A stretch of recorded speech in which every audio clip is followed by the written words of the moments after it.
നമസ്കാരം.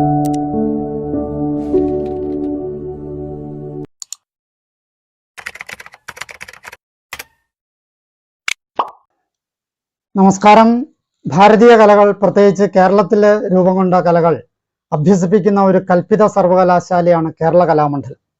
കേരളീയ കലകൾ ശാസ്ത്രീയമായി അഭ്യസിപ്പിക്കാനും വളർത്താനുമായി ആരംഭിച്ച ആദ്യത്തെ കലാക്ഷേത്രമാണ് കേരള കലാമണ്ഡലം. കലാമണ്ഡലം തൃശ്ശൂർ ജില്ലയിലെ ചെറുതുരുത്തി എന്ന ഗ്രാമത്തിൽ ഭാരതപ്പുഴയുടെ തീരത്ത് വള്ളത്തോൾ നഗറിലാണ് സ്ഥിതി ചെയ്യുന്നത്. ക്ഷേത്രങ്ങളിലും വിദ്വൽ സദസ്സുകളിലും മാത്രം ഒതുങ്ങി നിന്നിരുന്ന കേരളീയ കലകൾ അന്യം നിന്നു പോകുന്നത് തടയുന്നതിനാണ് കലാമണ്ഡലം സ്ഥാപിച്ചത്.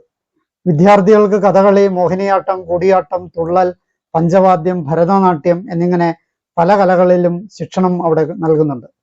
പ്രാചീന ഭാരതത്തിൽ നിലവിലുണ്ടായിരുന്ന ഗുരുകുല സമ്പ്രദായത്തിലാണ് ഇവിടെ അധ്യയനം നടക്കുന്നത്. ഇതിനായി പ്രത്യേകം തയ്യാറാക്കിയ കളരികളുണ്ട്.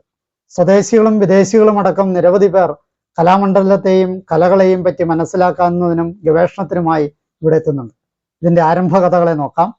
വള്ളത്തോൾ നാരായണമേനോനും മണക്കുളം മുകുന്ദരാജയും ചേർന്ന് കുഞ്ഞുണ്ണി തമ്പുരാൻ അഥവാ കക്കാട് കാരണവപ്പാടിന്റെ രക്ഷാകർത്തൃത്വത്തിലാണ് ഈ സ്ഥാപനം രൂപം കൊടുത്തത്. 1927 കലാമണ്ഡലം ഒരു ചെറിയ സൊസൈറ്റി ആയിട്ടാണ് രൂപം കൊണ്ടത്. മഹാകവി വള്ളത്തോളിന്റെയും സന്തത സഹചാരിയായിരുന്ന മണക്കുളം മുകുന്ദരാജയുടെയും ആലോചനകളും ആസൂത്രണങ്ങളും പ്രയത്നവും ഒത്തുചേർന്നപ്പോൾ കക്കാട്ട് കാരണവപ്പാടിന്റെ കുന്നംകുളത്തെ വസതിയായ മടപ്പാട്ടിൽ കേരള കലാമണ്ഡലം ആരംഭിച്ചു. 1930 നവംബർ 9 തമ്പുരാൻ ഏതാനും മിനിറ്റുകൾ വീണ വായിച്ച സംഗീത സദസ്സോടെ കലാമണ്ഡലം ഔദ്യോഗികമായി ഉദ്ഘാടനം ചെയ്തു. കലാമണ്ഡലത്തിന്റെ പ്രഥമ അധ്യക്ഷൻ വള്ളത്തോൾ നാരായണമേനോനും സ്ഥാപക സെക്രട്ടറി മണക്കുളം മുകുന്ദരാജിയും രക്ഷാധികാരി കക്കാട് കാരണവപ്പാടുമായിരുന്നു. തമ്പുരാൻ തന്റെ സ്വകാര്യ ശേഖരമായ കോപ്പുകൾ അഥവാ കഥകളി വേഷങ്ങൾ കലാമണ്ഡലത്തിന് സംഭാവന ചെയ്തു. അവ ഇന്നും കലാമണ്ഡലത്തിന്റെ വസ്ത്രാലങ്കാരത്തിൽ സൂക്ഷിച്ചിരിക്കുന്നു. അധ്യാപകർക്കും വിദ്യാർത്ഥികൾക്കും കൊട്ടാരത്തിൽ സൗജന്യ ഭക്ഷണവും താമസവും ഒരുക്കിയിരുന്നു. തുടക്കത്തിൽ ഇത് കഥകളി പരിശീലന കേന്ദ്രം മാത്രമായിരുന്നു. ഏതാനും മാസങ്ങൾക്ക് ശേഷം മുളങ്ങുന്നത്തുകാവിനടുത്തുള്ള അമ്പലപുരത്തെ മുകുന്ദരാജയുടെ ശ്രീനിവാസം ബംഗ്ലാവിലേക്ക് ഈ സ്ഥാപനം മാറ്റുകയുണ്ടായി. ഭാഗ്യക്കുറി നടത്തിയും പെട്ടി ചുമന്നും ഉദാരമതികളായ സഹൃദയരിൽ നിന്ന് പിരിവെടുത്തുമാണ് വള്ളത്തോളും മുകുന്ദരാജയും കലാമണ്ഡലം പടുത്തുയർത്തിയത്. അമ്പലപുരത്ത് പ്രവർത്തിക്കുമ്പോഴാണ് കലാമണ്ഡലത്തിന്റെ കഥകളി ട്രൂപ്പ് ആദ്യമായി ഭാരത പര്യടനവും മലേഷ്യയിലേക്ക് വിദേശമാർഗം കപ്പൽ യാത്രയും ഒക്കെ നടത്തുന്നത്. ഭാരത പര്യടനത്തിനിടയിൽ ചിലയിടങ്ങളിൽ പലപ്പോഴും പട്ടിണി കിടക്കുക മാത്രമല്ല, മറ്റുള്ളവരുടെ സഹായത്തിനായി കൈനീട്ടേണ്ടതായും വന്നു. വളരെ പ്രയാസപ്പെട്ടായിരുന്നു അന്നത്തെ തീവണ്ടി യാത്രയും താമസവും. കാശിയിലെ കളിക്കിടയിൽ പച്ചക്കറിയും പലവ്യഞ്ജനവും കടം വാങ്ങി പട്ടിണിയിൽ നിന്ന് ട്രിപ്പിലുള്ളവരെ രക്ഷിച്ച അനുഭവങ്ങൾ പറയപ്പെടുന്നുണ്ട്. ലക്നൌവിൽ നടന്ന കോൺഗ്രസ് സമ്മേളനത്തിൽ അന്ന് കഥകളി അവതരിപ്പിച്ചിരുന്നു. ഭക്ഷണത്തിന് പോലും പ്രയാസപ്പെട്ട അവസരത്തിൽ കോൺഗ്രസ് സമ്മേളനത്തിന് വന്ന മലയാളിയിൽ നിന്ന് എന്തെങ്കിലും കിട്ടുമോ എന്ന ശ്രമത്തിലായിരുന്നു മഹാകവിയും മുകുന്ദരാജി. പി കൃഷ്ണപിള്ളയും EMS-ഉമായിരുന്നു അന്ന് സമ്മേളനത്തിനെത്തിയിരുന്നു. അവരുടെ കയ്യിൽ ഒന്നും ഉണ്ടായിരുന്നുമില്ല. പഞ്ചാബിൽ നിന്ന് വന്ന പ്രതിനിധിയോട് ഭക്ഷണത്തിന് കാശില്ലാതെ വിഷമിക്കുകയാണ് എന്ന് വിശദീകരിച്ച് 25 രൂപ കടം വാങ്ങി. കഥകളിക്ക് ശേഷം പണം കൊടുത്തെങ്കിലും അദ്ദേഹം തിരിച്ചു വാങ്ങിയില്ല. ചിലവ് കഴിഞ്ഞുപോയി എന്നല്ലാതെ കാര്യമായ പ്രതിഫലമൊന്നും നീക്കിവെക്കാൻ ആദ്യ ഉത്തരേന്ത്യൻ യാത്രയിൽ അവർക്ക് സാധിച്ചില്ല. മുകുന്ദരാജയുടെ ശ്രീനിവാസ ബംഗ്ലാവിൽ നിന്നും 6 വർഷം പിന്നിട്ടപ്പോൾ ചെറുതുരുത്തി ഗ്രാമത്തിൽ ഭാരതപ്പുഴയുടെ തീരത്തുള്ള സ്വന്തം പ്ലോട്ടിലേക്കും കെട്ടിടത്തിലേക്കും കലാമണ്ഡലം മാറ്റി സ്ഥാപിച്ചു. 1936 മുതൽ ചെറുതുരുത്തിയിൽ നിന്ന് വേറിട്ടൊരു അസ്തിത്വം ഈ കലാക്ഷേത്രത്തിന് ഉണ്ടായിട്ടില്ല. 1901 ശാന്തിനികേതനം സ്ഥാപിച്ച രവീന്ദ്രനാഥ ടാഗോറിനും 1927 അടയാറിൽ കലാക്ഷേത്രം പടുത്തുയർത്തിയ രുക്മിണി ദേവി അരുൺഠേലിനും അവരുടെ ലക്ഷ്യപ്രാപ്തിക്ക് സഹായകരമായ സാഹചര്യങ്ങളൊന്നും ദൗർഭാഗ്യവശാൽ വള്ളത്തോളിനും മുകുന്ദരാജയ്ക്കും ഉണ്ടായിരുന്നില്ല. ഇംഗ്ലീഷ് വിദ്യാഭ്യാസം നേടിയ നാട്ടിലെ പരിഷ്കൃതരുടെ പരിഹാസവും നാട്ടുപ്രമാണിമാരുടെ അവജ്ഞയും ധനാഢ്യരുടെ നിസ്സംഗതയും നിശ്ചയദാർഢ്യത്തിലൂടെ അവരിരുവരും അതിജീവിച്ചതിൻ്റെ ഫല പ്രാപ്തി കൂടിയാണ് കലാമണ്ഡലം പടുത്തുയർത്തപ്പെട്ടത്. മനോവീര്യം കെടുത്തുന്ന ഒട്ടേറെ അനുഭവങ്ങൾക്ക് നടുവിൽ ഇവർ നട്ടം തിരിഞ്ഞപ്പോൾ ആശാകിരണമായി നിലകൊണ്ട നിലമ്പൂർ മാനവദേവരാജ എന്തുകൊണ്ടോ ഓർമ്മിക്കപ്പെടുന്നില്ല. വള്ളത്തോളിനൊപ്പം പണം പിരിക്കാൻ നാടുനീളെ അലഞ്ഞ നാലപ്പാട്ട് നാരായണമേനോനെ പലരും ഓർക്കുന്നില്ല. സ്ഥാപനം കടന്നുപോയ ഗുരുതരമായ പ്രതിസന്ധി ഘട്ടത്തിൽ കൈത്താങ്ങായത് കൊച്ചി ദിവാനായിരുന്ന ഷൺമുഖം ചെട്ടിയായിരുന്നു. വള്ളത്തോളും കലാകാരന്മാരും ഭാരതം മുഴുവൻ നടത്തിയ ദുരിത സഞ്ചാരങ്ങളിൽ തെളിയുന്ന രസകരമായ ഒരു സത്യമുണ്ട്. പലപ്പോഴും അവർക്ക് പ്രതീക്ഷിക്കാത്ത പിന്തുണ നൽകിയത് മലയാളികളല്ല, സർ CP അടക്കം ഒട്ടേറെയുള്ള അന്യദേശക്കാരാണ്. ഒരു ഉത്തരേന്ത്യൻ പര്യടനത്തിനിടയിൽ വള്ളത്തോളും സംഘവും ശാന്തിനികേതനിലെത്തി. കഥകളി ടാഗോറിന് ആദ്യ അനുഭവമായിരുന്നു. അദ്ദേഹം പിറ്റേന്ന് കഥകളിയുടെ അന്തസാരത്തെ വാഴ്ത്തിയെഴുതിയ ലേഖനം വള്ളത്തോളിനും കഥകളി സംഘത്തിനും വലിയ ആശ്വാസവും പ്രദാനം ചെയ്യുകയുണ്ടായി.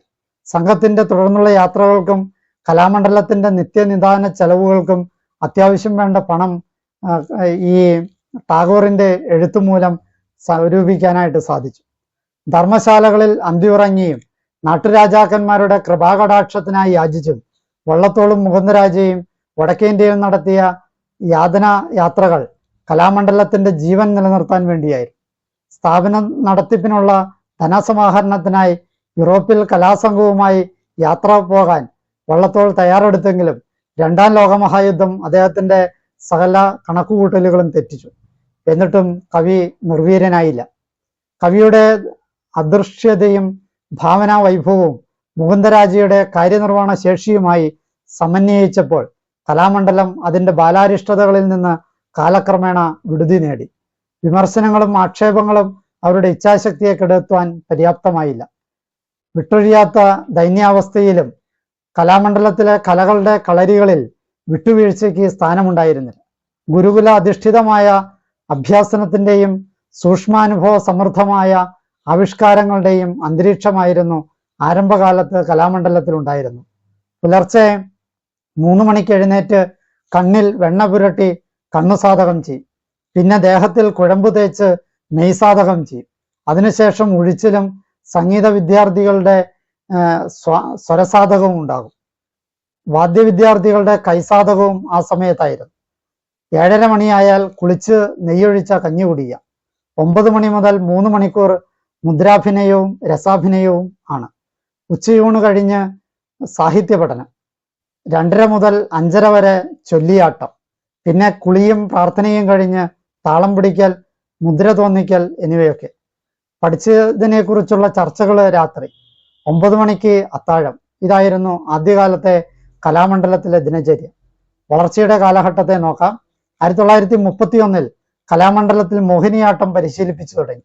1936 കലാമണ്ഡലത്തിന്റെ കളരികളും ഭരണകേന്ദ്രവും സജീവമാകുന്നു. 1941 കലാമണ്ഡലത്തെ കൊച്ചി സർക്കാരിന് വള്ളത്തോൾ കൈമാറി.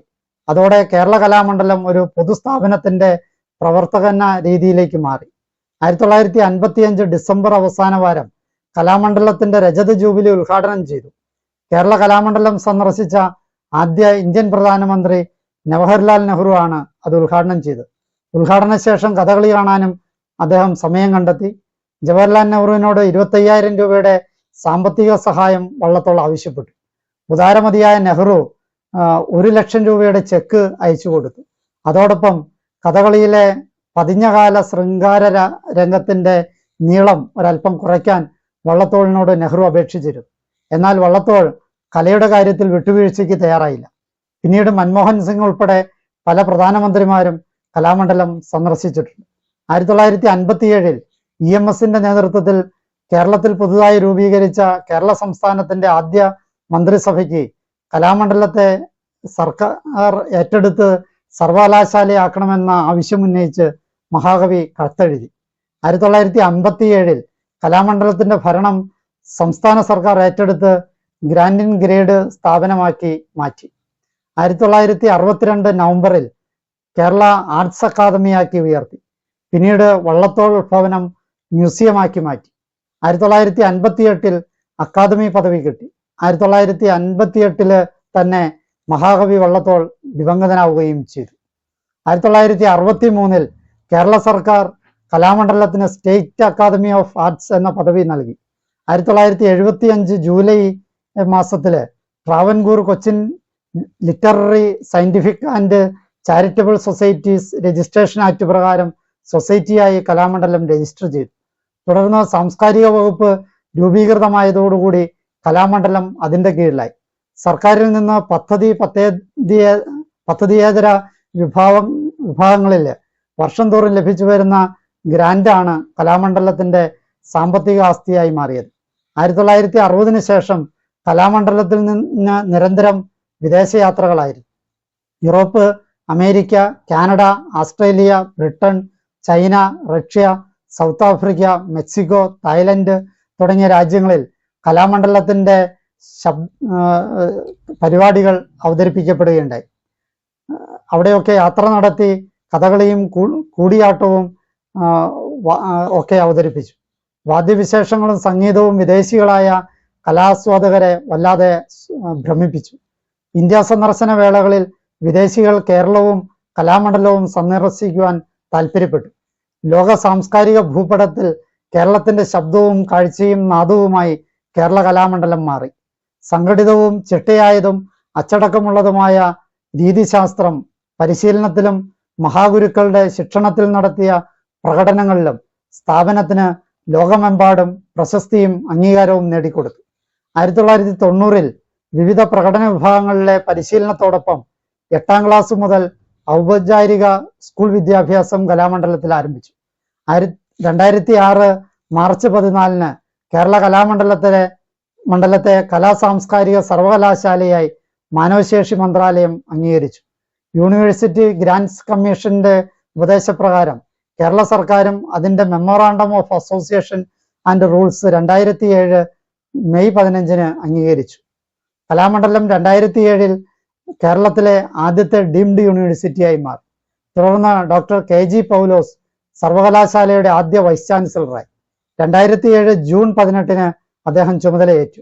2010 കേരള കലാമണ്ഡലത്തിന് UGCയുടെ എ കാറ്റഗറി പദവി ലഭിക്കുകയുണ്ടായി. 2012 സെപ്റ്റംബർ 12 പ്രധാനമന്ത്രി ഡോക്ടർ മൻമോഹൻ സിംഗ് രംഗകലാ മ്യൂസിയത്തിന് ശിലാസ്ഥാപന കർമ്മം നിർവഹിച്ചു. മുൻ പ്രധാനമന്ത്രിമാരായിരുന്ന ജവഹർലാൽ നെഹ്റു, മൊറാർജി ദേശായി, ഇന്ദിരാഗാന്ധി, VP സിംഗ്, മൻമോഹൻ സിംഗ്, രാഷ്ട്രപതിമാരായിരുന്ന നീലം സഞ്ജീവ റെഡ്ഡി, KR നാരായണൻ എന്നിവരൊക്കെ കേരള കലാമണ്ഡലം സന്ദർശിച്ചത് ഈ കലാമണ്ഡലത്തിന്റെ മഹിമയ്ക്ക് മാറ്റുവർദ്ധിപ്പിച്ചു. കലാമണ്ഡലം പുനർജന്മം നൽകിയ കലകളുടെ അക്ഷയ ചൈതന്യം തിരിച്ചറിഞ്ഞ വിദേശികളും സ്വദേശികളുമായ എത്രയോ പ്രമുഖർ അവിടെ പല കാലങ്ങളിൽ അന്തേവാസികളും സന്ദർശകരും പഠിതാക്കളുമൊക്കെയായി. ഇന്ത്യയിലും വിദേശങ്ങളിലുമുള്ള പാരമ്പര്യ കലാപ്രയോക്താക്കളിൽ ഭൂരിപക്ഷവും കലാമണ്ഡലത്തിലെ പൂർവ്വ വിദ്യാർത്ഥികളോ പരോക്ഷമായി ഈ സ്ഥാപനവുമായി ബന്ധപ്പെട്ട് ചുരുങ്ങിയ കാലമെങ്കിലും പ്രവർത്തിച്ചിട്ടുള്ള കലാപ്രണയികളോ ഒക്കെ ഗവേഷകരോ ഒക്കെയാണ്. ഇപ്പോൾ കാണാനുള്ള കാര്യങ്ങളെ നോക്കാം. കാലപ്രവാഹത്തില് കലാമണ്ഡലം ഒട്ടേറെ മാറ്റങ്ങൾക്ക് വിധേയമായി. ഭൗതിക സാഹചര്യങ്ങളിൽ ധാരാളമായി.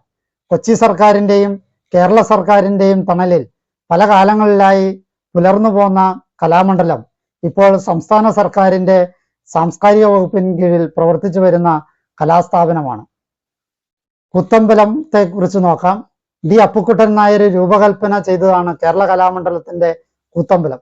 1976 പണി പൂർത്തിയായ കൂത്തമ്പലത്തിന്റെ അകവും പുറവും കളിക്കാർക്കും കാണികൾക്കും മനോരഞ്ജനകമായ ഒരു അനുഭവമാണ്. ക്ഷേത്ര മതിൽക്കെട്ടിന് പുറത്ത് ഇത്തരമൊരു കൂത്തമ്പലം കലാമണ്ഡലത്തിൽ മാത്രമാണുള്ളത്. തേക്കും ഈട്ടിയുമാണ് കൂത്തമ്പലത്തിന്റെ നിർമ്മിതിയിൽ ഉപയോഗിച്ചിട്ടുള്ളത്. നാട്യശാസ്ത്ര വിധിപ്രകാരം നിർമ്മിച്ചതാണ് കൂത്തമ്പലം. നാട്യശാസ്ത്രത്തിൽ പ്രതിപാദിക്കുന്ന 108 കരണങ്ങൾ അഥവാ നൃത്യനിൽപ്പുകൾ ഇതിൻ്റെ കരിങ്കൽ തൂണുകളിൽ ആലേഖനം ചെയ്തിട്ടുണ്ട്. അരങ്ങിന് പിന്നിലായി 2 അണിയറകളും അനുബന്ധ സൗകര്യങ്ങളും ഒരുക്കിയിട്ടുണ്ട്. കൂത്തമ്പലത്തിന്റെ പ്രകൃതിയുള്ള സുഖശീതളിമയിൽ പരിപാടികൾ അവതരിപ്പിക്കുന്നത് മഹാഭാഗ്യമാണെന്നാണ് ഉന്നതരായ കലാകാരന്മാരും കലാകാരികളും കരുതുന്നത്. സദസ്സിനെ സംബന്ധിച്ച് ഇവിടെ കലകൾക്ക് അഭിമുഖമാവുക ഉദാത്തമായൊരു അനുഭൂതി വിശേഷമാണ്. കാലപ്പഴക്കം കൊണ്ട് മേൽക്കൂരയിലും മറ്റുമുണ്ടായ കേടുപാടുകൾ തീർത്ത് കൂത്തമ്പലത്തിന്റെ പഴയ പ്രൗഢി നിലനിർത്താൻ സാധിച്ചിട്ടുണ്ട്. വള്ളത്തോൾ മ്യൂസിയം കാണാൻ പറ്റും.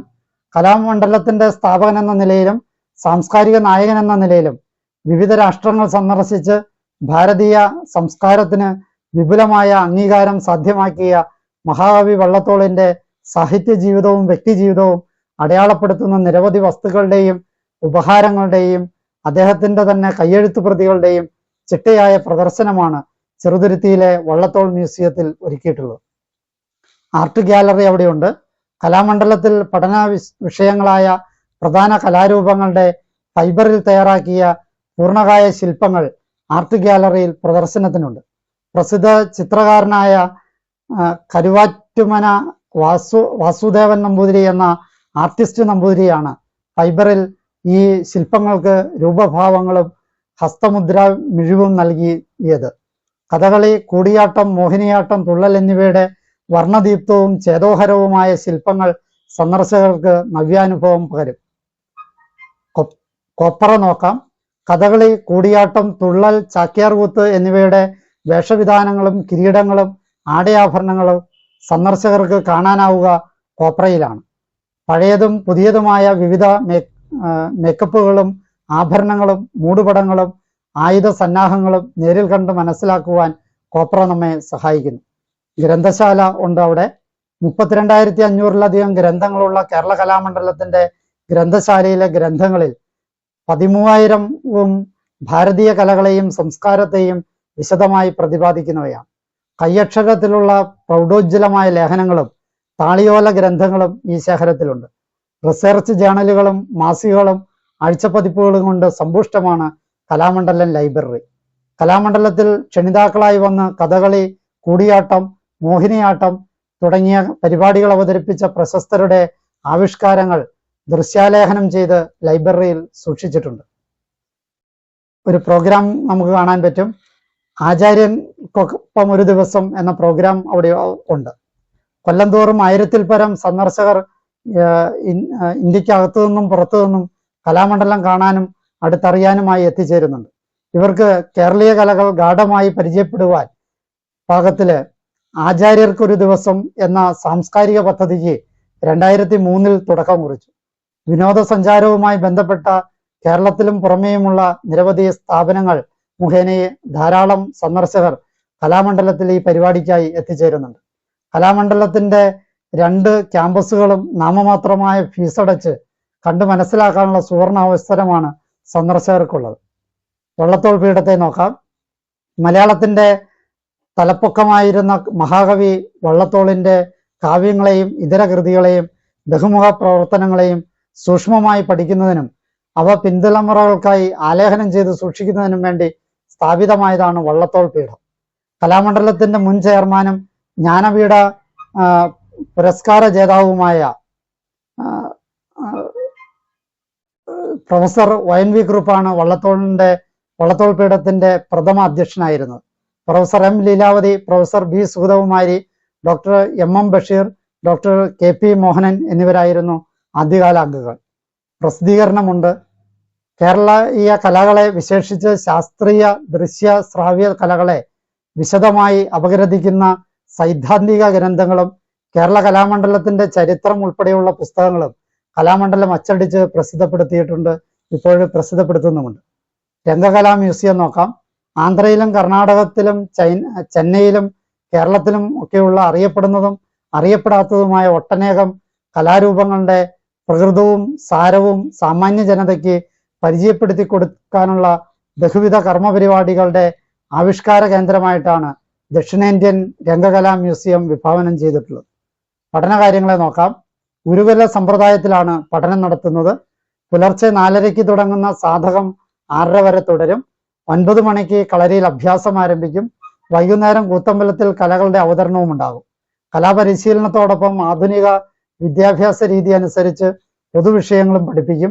ക്യാമ്പസിൽ വിദ്യാർത്ഥി രാഷ്ട്രീയം നിരോധിച്ചിട്ടുണ്ട്. ആർട്ട് സ്കൂളിനെ നോക്കാം. 8 മുതൽ 10 വരെ ക്ലാസ്സുകളെ ആർട്ട് ഹൈസ്കൂൾ എന്നാണ് വിളിക്കുന്നത്. 7ാം ക്ലാസ്സിൽ നിന്ന് ജയിച്ചവർക്കും അതത് വർഷം ജൂൺ 1-ന് 14 വയസ്സ് കവിയാത്തവർക്കുമാണ് പ്രവേശനം. 3 വർഷത്തെ പഠനത്തിൽ 14 വിഷയങ്ങൾ ഉൾപ്പെടുത്തിയിട്ടുണ്ട്. +2 നോക്കാം. ഹൈസ്കൂളിലെ എല്ലാ വിഷയങ്ങൾക്കും +2 തലത്തിലും ക്ലാസ്സുകളുണ്ട്. സീറ്റുകളുടെ എണ്ണത്തിൽ മാറ്റമില്ല. ആർട്ട് SLC പരീക്ഷയ്ക്ക് ഐച്ഛികമായ കളരി വിഷയത്തിൽ 60% മാർക്ക് നേടിയവർക്ക് പ്രവേശനത്തിന് അർഹതയുണ്ടാകും. മറ്റു വിദ്യാലയങ്ങളിൽ നിന്ന് 10ാം തരം ജയിച്ചു വരുന്നവർക്കും പ്രവേശനം അനുവദിക്കും. ബിരുദത്തെ നോക്കാം. പ്ലസ് ടുവിലുള്ള വിഷയങ്ങളിലെല്ലാം ബിരുദത്തിലുമുണ്ട്.